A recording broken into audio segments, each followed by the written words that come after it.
This presentation is centered on a unique personage who holds the title Abdu'l-Bahá.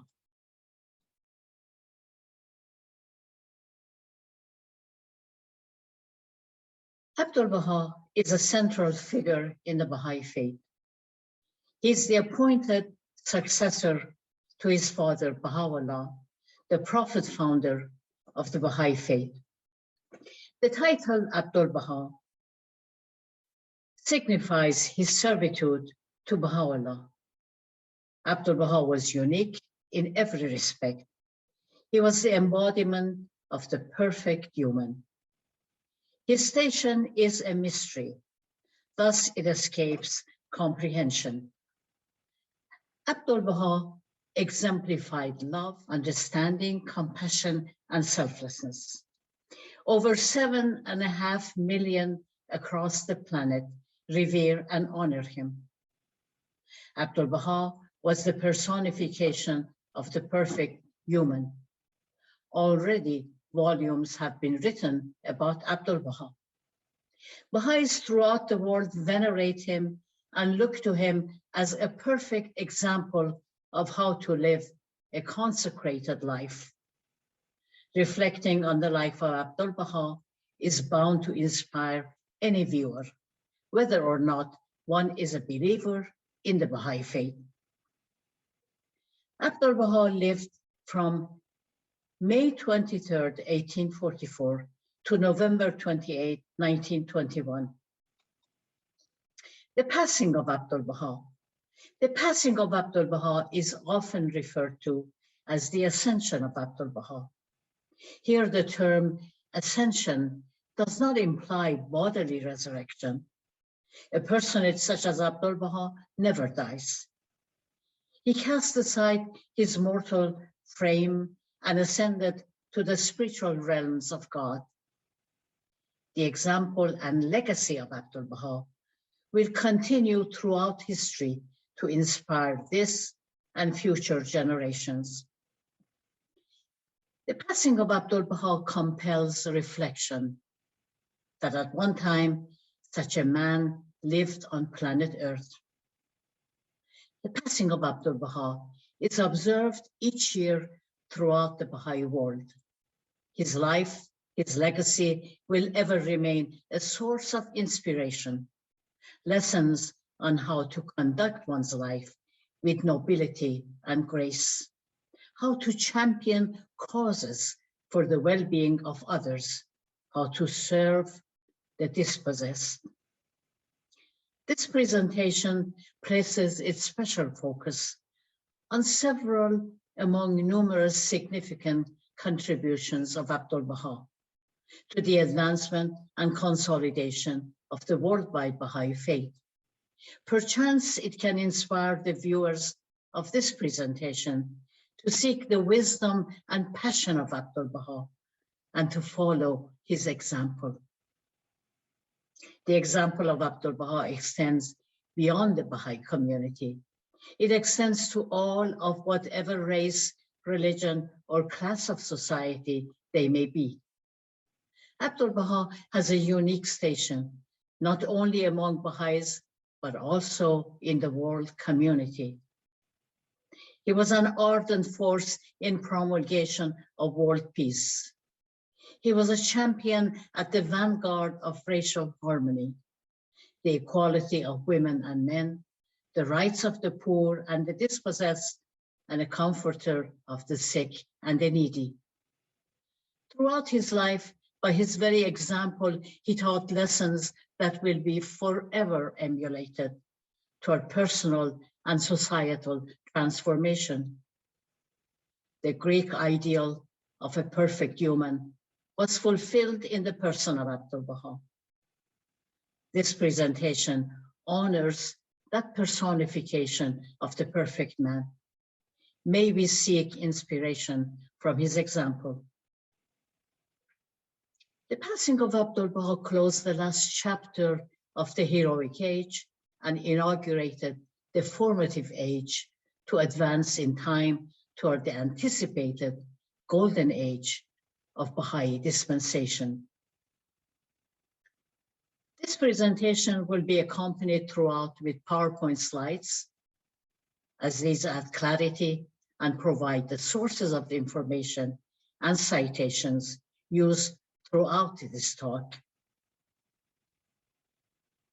In this presentation, in expression of thanksgiving to Abdu'l-Bahá, first I wish to memorialize the three of the most outstanding acts of his ministry. That is, the laying to rest the sacred remains of the Bab, the forerunner, the herald to the advent of Baha'u'llah.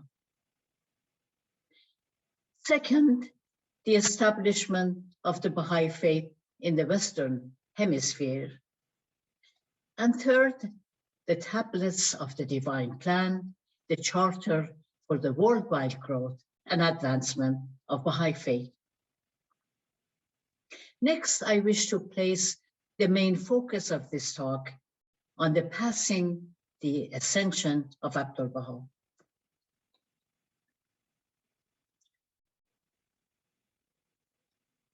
May the sense of immense loss and grief over his passing find consolation and comfort by his assurance through these words: whether or not I be on earth, my presence will be with you always. Abdu'l-Bahá was that perfect human. My tongue falters in offering a befitting homage to Abdu'l-Bahá, the appointed successor to the manifestation himself. His appointment as the successor, that is the center of the covenant of Baha'u'llah, was 9 days after the passing, the ascension of Baha'u'llah, when the will and testament of Baha'u'llah was unsealed. The guardian of the Baha'i faith, Shobi Effendi, writes, Abdu'l-Bahá was the incarnation of every Baha'i virtue and the embodiment of every Baha'i idea. The station of Abdu'l-Bahá will ever remain a mystery. Though we cannot fathom that mystery, we can reflect on his all-encompassing love, his nurturing, and his sheltering. Abdu'l-Bahá, the sheltering branch. Abdu'l-Bahá holds the title branch. Sheltering was the essence of his life and ministry. He was a refuge to the downtrodden, a comforter of the sick and the grieved, the father of the orphan, the nurturer of Baha'i administration, and a shelter to all. Through his successorship to Baha'u'llah, humankind was favored with continuing downpouring of divine grace. The Book of My Covenant was the most great tablet of Baha'u'llah. It was written in Baha'u'llah's own handwriting and unsealed on the 9th day after the ascension of Baha'u'llah. The Book of My Covenant is divinely ordained, organically linked to Baha'u'llah and infused with undisputable authority, wherein Baha'u'llah designated Abdu'l-Bahá, the most great branch, as the center of his covenant to whom all shall turn. The one whom God had purposed, who had branched from this pre-existent truth. Humanity has been graced with 48 years of continuous divine revelation. Through the twin manifestations, the Bab and Baha'u'llah, from 1844 to 1892, thus leaving a treasury of sacred writings whose scope, authority, and authenticity will remain for all times unequivocal, beyond dispute, a thing unprecedented in any past dispensation.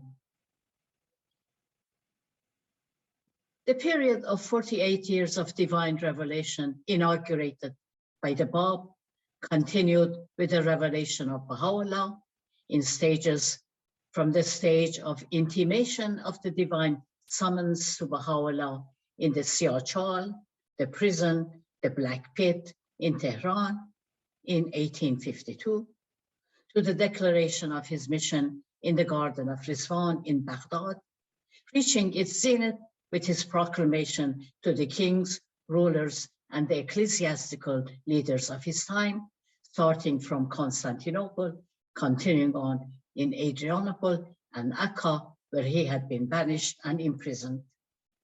Revelation streamed forth until the end of Baha'u'llah's earthly life in 1892. Divine guidance continued through the person of Abdu'l-Bahá. Abdu'l-Bahá bears the titles, the Master, the center of Baha'u'llah's covenant, the mystery of God, Sirrullah, the perfect exemplar, the interpreter of his holy writ, the limb of the law of God, he who had branched from this ancient root, the most great branch, the most mighty branch, the branch of holiness, the shelter for all mankind. Several biblical prophecies refer to the branch. Abdu'l-Bahá, the most great branch, the most mighty branch, the branch of holiness, is the fulfillment of these prophecies. Isaiah 4:2. In that day shall the branch of the Lord be beautiful and glorious. And then again Isaiah 11:1. And there shall come forth a rod out of the stem of Jesse, and a branch shall grow out of its roots. And Zechariah 6:12. Behold the man whose name is the branch, and he shall grow out of his place, and he shall build the temple of the Lord.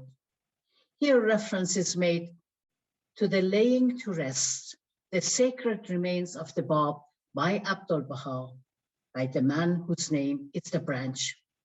That is Abdu'l-Bahá, whose title was the branch, laid to rest the sacred remains of the Bab in the heart of Mount Carmel in Haifa. The Bab was the herald, the forerunner to Baha'u'llah. The Bab was martyred on July 9, 1850. And then again, few verses down from Zechariah. And they that are far off shall come and build in the temple of the Lord. Many far off from across the world participated in the building of the shrine, the temple of the Lord. That is the Bab known, the exalted Lord, Rabbi Allah. These two verses from Zechariah relate to the interment in the heart of Mount Carmel by Abdu'l-Bahá, who has the title of the branch of the sacred remains of the Bab. Many from far off, from across the world, participated in the building of the structure of the shrine of the Bab, the temple of the Lord, known as the exalted Lord, Rabbi Allah. The guardian of the Baha'i faith, Shobi Effendi, affirms that the laying to rest of the sacred remains of the Bab ranks as one of the most outstanding acts of the ministry of Abdu'l-Bahá. It ranks as one of the outstanding events in the first Baha'i century. At this point, I wish to provide a brief overview of the transfer of the sacred remains of the Bab from the moat outside the city of Tabriz to its final resting place in the heart of Mount Carmel, the mountain of God in Haifa, Israel. The mangled bodies of the Bab and his fellow martyr, Anis, were removed in the middle of the second night following their execution from the edge of the moat outside the city of Tabriz, where they had been cast. Subsequently, according to Baha'u'llah's instructions, in 1850, they were transferred to Tehran. Various sites, numerous sites, consequently, according to Baha'u'llah's instructions, from Adrianople. In 1868, they were transferred on to a number of cities and sites, Qom, Kashan, Isfahan, and on to Kermanshah. Under the direction of Abdu'l-Bahá, in 1899, the sacred remains were transferred to Baghdad, Damascus, Beirut, Akka, arriving on January 31, 1899 in Akka. Interment of those remains took place in Haifa, Mount Carmel, by the blessed hand of Abdu'l-Bahá on March 21, 1909. The scene of the interment is poignantly described by the guardian of Baha'i faith, Shoghi Effendi, in God Passes By.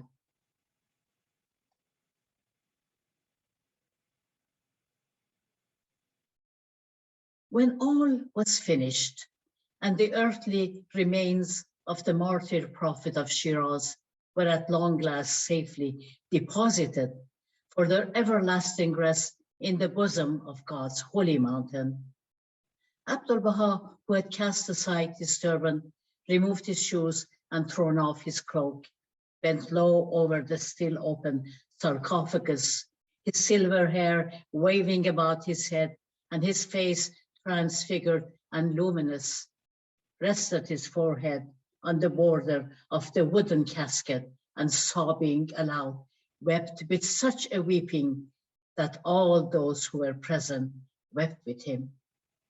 That night he could not sleep, so overwhelmed was he with emotion. Later, Abdu'l-Bahá in a tablet announced this joyous tidings to the Baha'i world. With this momentous mission fulfilled, Abdu'l-Bahá, at an advanced age of 68, arose to set out for 3 years of travel to the West, bringing about a turning point of utmost significance, lending an extraordinary impetus to the international expansion of Baha'i faith, toward the establishment of the Baha'i faith in the Western Hemisphere. When Abdu'l-Bahá set out for the West, it was a perilous juncture in history. Additionally, fundamental values on the individual, God, religion, history, and civilization were being questioned. Fundamental values were eroded. God is dead was announced by Friedrich Nietzsche. Religion as opium of masses was promoted by Karl Marx. History and civilization were viewed as only material with no spiritual element whatsoever. It was at such times that Abdu'l-Bahá set out toward the West, toward the North American continent. In his talks, lectures, and through his interactions, he addressed these fundamental values, inspiring depths of spiritual perception. When Abdu'l-Bahá set out for North America in 1912, it was indeed a grave point in history, a critical point. It was less than 2 years before the outbreak of the First World War. It was at such times when Abdu'l-Bahá set out. He set out on March 25, 1912, on the steamship Cedric from Alexandria through Naples toward the North American continent. On his first day in New York, he addressed the assembled friends with these tender words: "This long journey will prove how great is my love for you. There were many troubles and vicissitudes, but in the thought of meeting with you, all these things vanished and were forgotten." He traveled through North America for 239 days.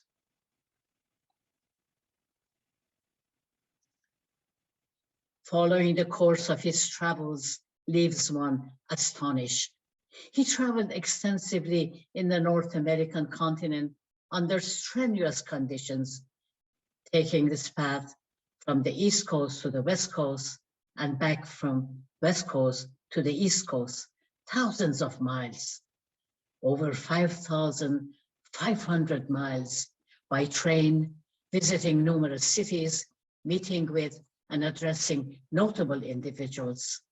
When in California, he traveled to Los Angeles for the sole purpose of paying his respect to the grave of Thornton Chase, the very first American Baha'i, and then back to Los Angeles. He had addressed universities, peace societies, congregations, met secretaries of state, congressmen, ambassadors, distinguished rabbis and churchmen. Other people of eminence attained his presence. Among them, Alexander Graham Bell, Mrs. William Jennings Bryan, Rabindranath Tagore, Andrew Carnegie, Mr. Roosevelt, Admiral Perry, and others. The coverage of his travels, his discourses, and example are included in a number of published volumes. After 239 days, Abdu'l-Bahá departed from the North American continent, leaving behind many forlorn but transformed. Never would they ever be the same again.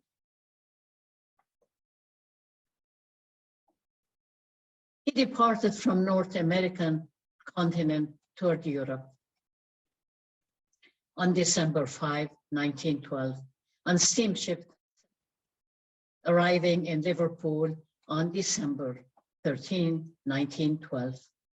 For the second time, he traveled now more extensively, almost a whole year, through the European major cities and capitals: Edinburgh, Bristol, Stuttgart, Vienna, Budapest, Paris, Marseille, and other cities and capitals.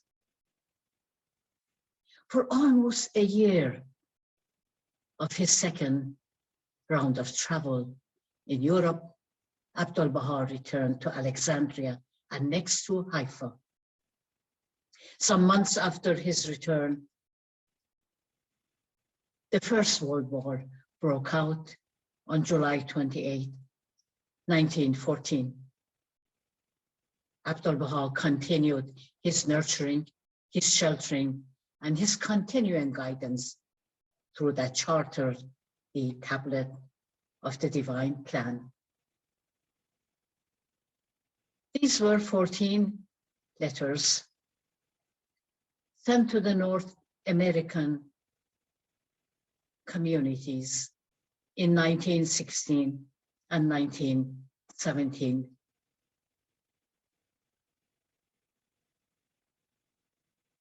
The language of these letters was poetic, ennobling, encouraging, and empowering. Baha'is were addressed as the apostles of Baha'u'llah and were asked to fulfill their noble potential. Baha'is were called Israfil of life. According to Islamic tradition, Israfil is the beautiful angel of music, singing praises to God in 1,000 different languages and injecting life into the host of angels. Israfil is the angel responsible for signaling the coming of the judgment day by blowing a trumpet and sending out a blast of truth. Believers were called the heavenly army, likening each one as unto a regiment. Thus they were empowered and assured of ultimate victory. The tablets of the divine plan were unveiled. After the end of the First World War, on April 26 to April 30th, 1919, at the 10th Annual Mashriq al-Asghar Convention and Baha'i Congress in McAlpine Hotel in New York city. It was a gathering designated by Abdu'l-Bahá as the Convention of the Covenant. It was a banquet with music of harp, eloquent talks, and poetry. For the description of that magnificent event, see Star of the West, Volume 9. We render immense thanksgiving to Abdu'l-Bahá. Through the unfolding stages of that charter, the divine plan, and under the banner of the 10-year global crusade of the guardian of the Baha'i faith, Shawqi Effendi, in merely a century from the announcement of Baha'u'llah of his mission, the Baha'i faith became a worldwide Baha'i community. At the close of his strenuous Western tours, which had called forth the last ounce of his ebbing strength, Abdu'l-Bahá intimated his imminent passing. I shall be no longer with you. Friends, the time is coming when I shall be no longer with you. I have done all that could be done. I have served the cause of Baha'u'llah to the utmost of my ability. I have labored night and day all the years of my life. Oh, how I long to see the believers shouldering the responsibilities of the cause. My days are numbered, and save this, there remains none other joy for me. Abdu'l-Bahá's expectations of the Baha'is will continue to resound through ages and centuries, imploring the believers from across the globe, from the east and from the west, from the north and from the south, imploring them with these words: I am waiting, I am patiently waiting.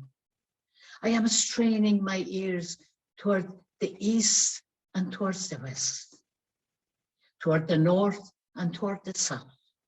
Perchance I might hear the songs of love and good fellowship raised from the meetings of the believers. My days are numbered, and save this, there is no joy left for me. I am waiting,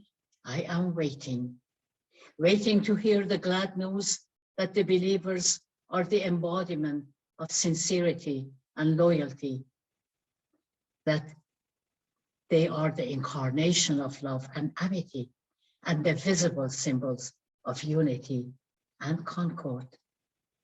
Will they not rejoice my heart? Will they not satisfy my cravings? Will they not comply with my request? Will they not fulfill my anticipations? Will they not answer my call?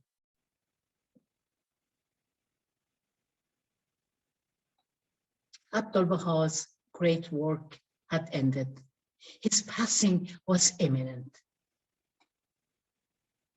O Lord, my Lord, hasten my ascension unto thy sublime threshold, and my arrival at the door of thy grace, beneath the shadow of thy most great mercy.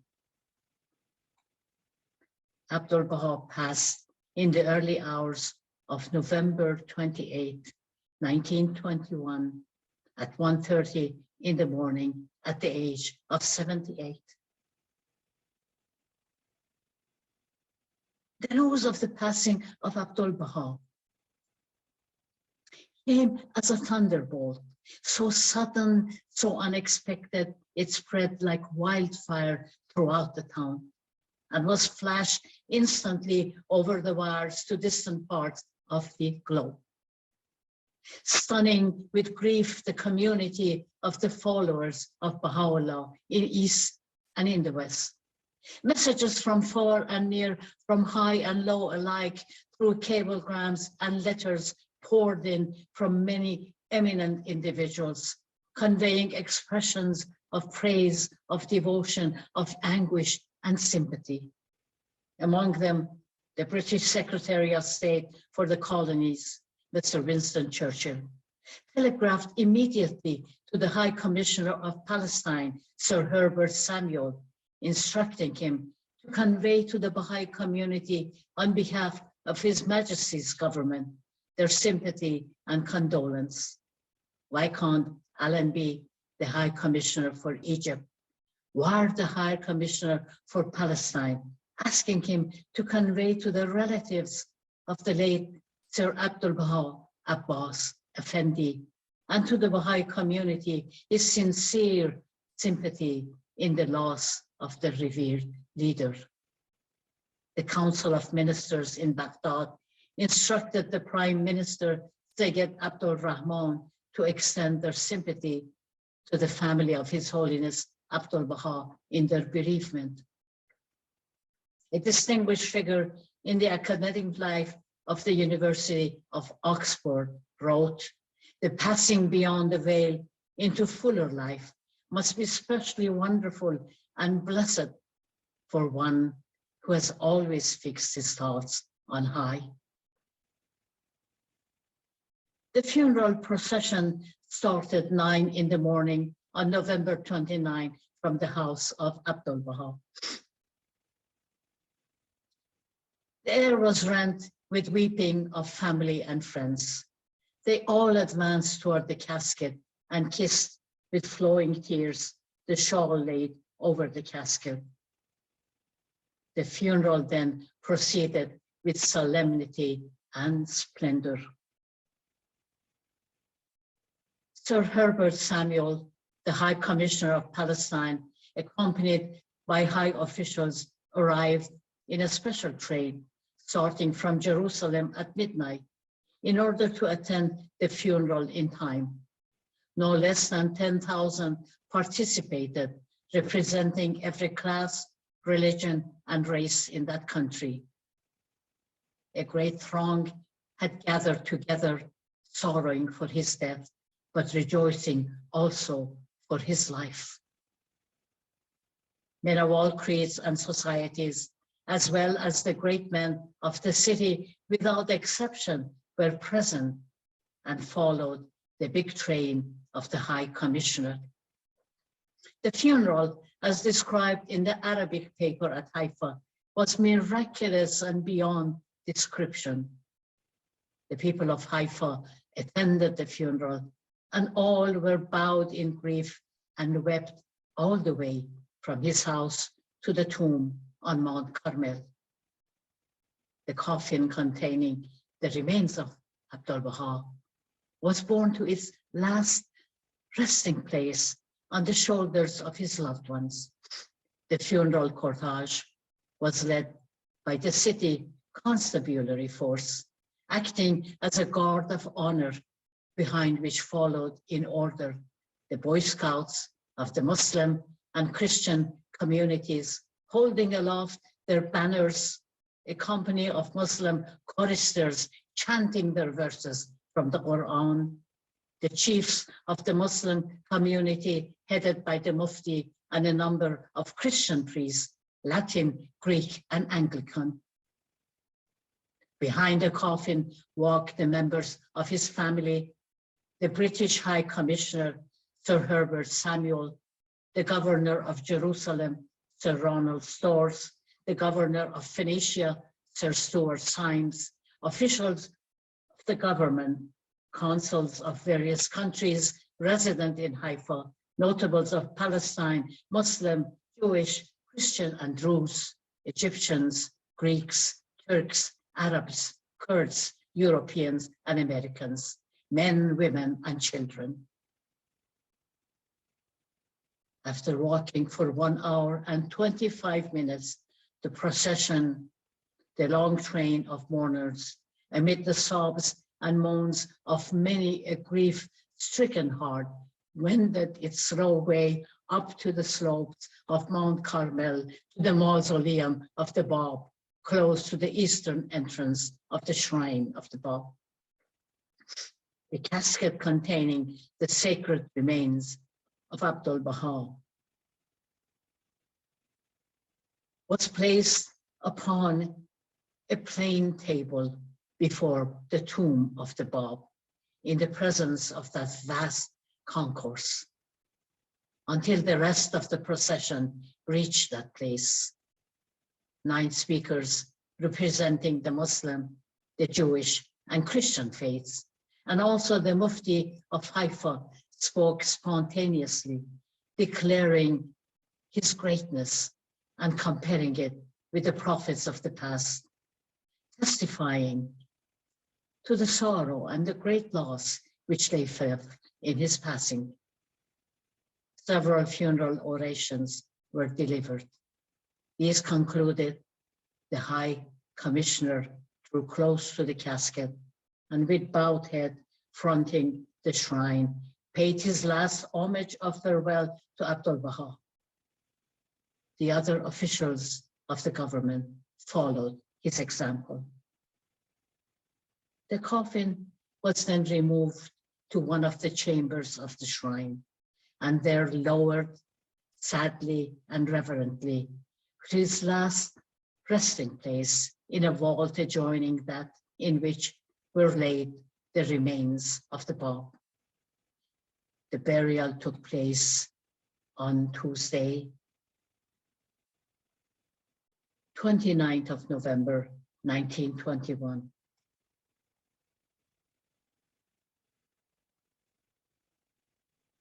During the week following his passing, from 50 to 100 of the poor of Haifa were daily fed at his house, whilst on the 7th day corn was distributed in his memory to about 1,000 of them, irrespective of creed or race.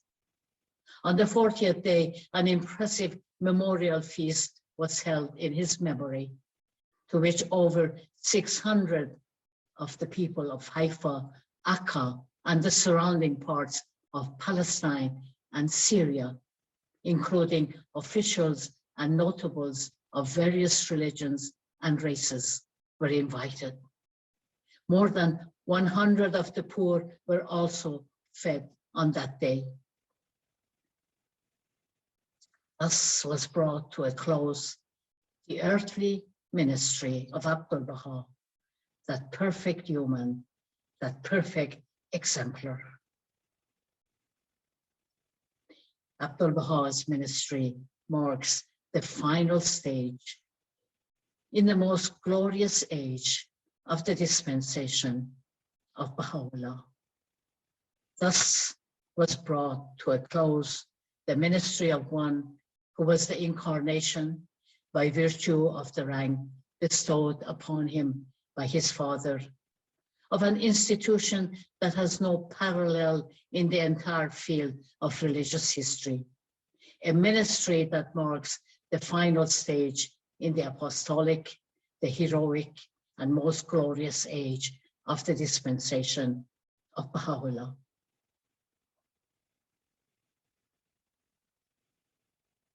The Baha'i world is dedicated to constructing a befitting shrine to Abdu'l-Bahá. The Universal House of Justice, the supreme governing body of the Baha'i faith, states that the structure envisaged in its design seeks to honor Abdu'l-Bahā's unique position and to reflect at once his humility. It seeks to manifest Abdu'l-Bahā's selflessness, wisdom, openness, acceptance, and kindness toward all people, and his love for garden and nature. The design of the shrine of Abdu'l-Bahá reflects this.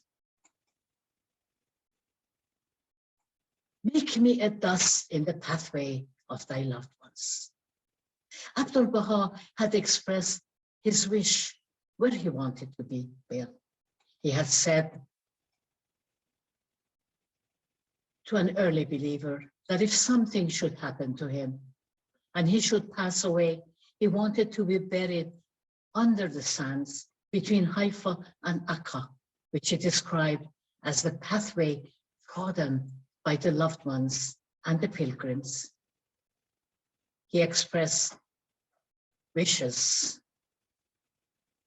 These expressed wishes inspired the design of his shrine.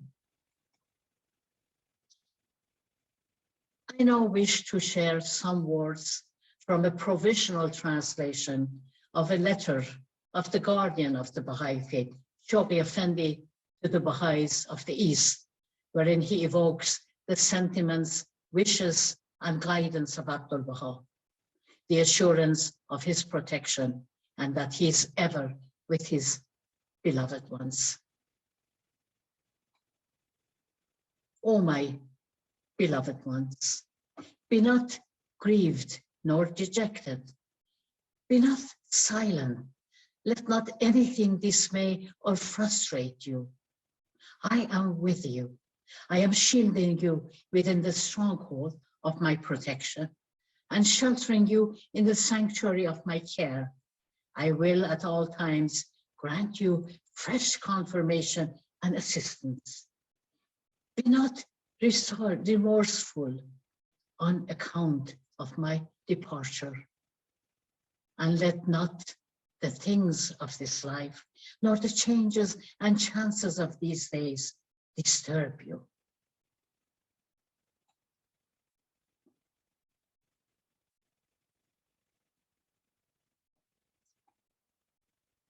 Aid ye the cause of God, so that you may gradually lead this gloomy, this harassed and agitated world to the summit of eternal glory, and may bring it under the shadow of the cause of God, neath the sheltering shade of this tabernacle of divine salvation.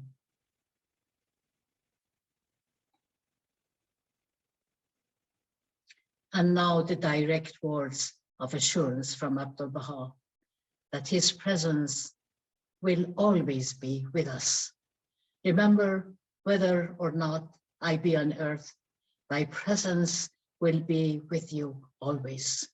Regard not the person of Abdu'l-Bahá. The words of Abdu'l-Bahá will resound through time, his expectations of us. I am waiting. I am patiently waiting.